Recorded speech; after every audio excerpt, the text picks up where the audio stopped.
Assalamualaikum warahmatullahi wabarakatuh dan selamat sejahtera.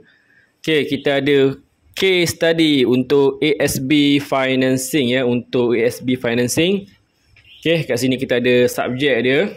Encik Amir dia buat ASB financing 45,000.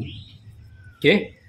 Dia punya bulanan dia adalah RM206 bulanan dia. Dia punya tempoh pinjaman dia adalah 40 tahun. Dia punya interest rate dia 4.65.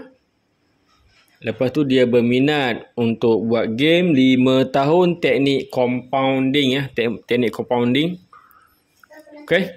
Kita anggarkan dia punya dividen ASB dia. Dividen tahunan dia adalah 4.7%.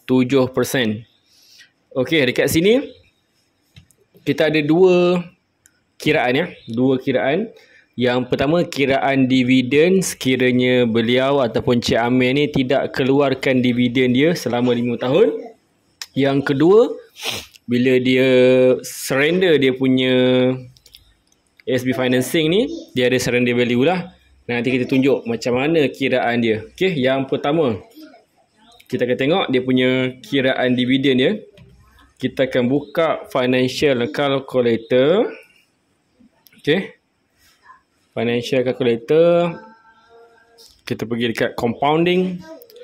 Kita masuk amount dia 45,000. Kita masuk dia punya period dia dalam bulan Period dia adalah 60 bulan. Dan dia punya interest rate dia ataupun dividen dia kita letakkan dalam 4.7% lah. Lebih kurang 4.7%. Lebih sikit daripada interest. Kita pun tekan calculate. So dekat sini dia nampak dia tulis 11,894.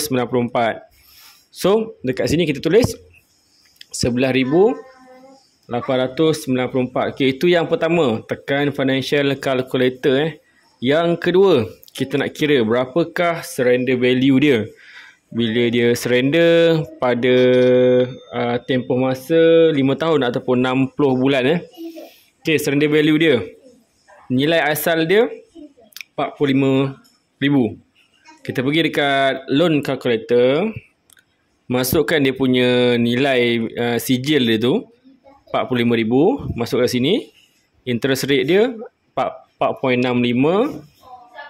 Lepas tu dia letak game plan dia punya tempoh pinjaman dia adalah 40 tahun. 40 tahun ni kita pun tekan calculate.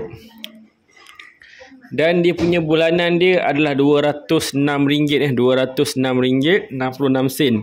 Sama macam apa yang dia cakap lah. So kita nak tahu berapakah baki pinjaman kita pada tahun kelima ataupun pada bulan ke-60. Tekan amortization. Dekat sebelah kiri ni ada nombor. Ada nombor. Kita pergi ke nombor 60 ataupun 5 tahun. Okey, nombor 60. Tengok jumlah hujung dia ni adalah 42823. Kita pun tulis kat sini. Okey, 42823. So nilai asal dia 45,000 tolak 42,000. Dia punya baki ataupun surrender value dia adalah 2,177. Okey, berapakah Encik Amir ni akan dapat setelah 5 tahun? Okey. Kalau dia tak simpan, kalau dia tak keluarkan dividen dia akan dapat amount nombor 1 dan amount nombor 2. So, nombor 1 campur nombor 2 dia dapat 14,000. Okey. Itu kalau dia tak keluarkan dividen lah. Kalau dia keluarkan dividen setiap tahun, setiap bulan dia keluarkan dividen dia tinggalkan 45,000 saja dekat dalam dia punya ASB financing tu. So bila dikeluarkan dividen dia akan dapat nombor 2 sahaja. Nombor 2 adalah 2,177. Okey, modal yang dikeluarkan adalah 206 ni darab dengan 60 sebab 60 bulan sama dengan 12,399. Tapi dengan teknik ASB financing ni dia dapat 14,000. So dekat situ dia untung lebih kurang 1,000 lebih lah. Okey. Okey, katakan Encik Amir ni umur dia 29 Encik Amir ni 29.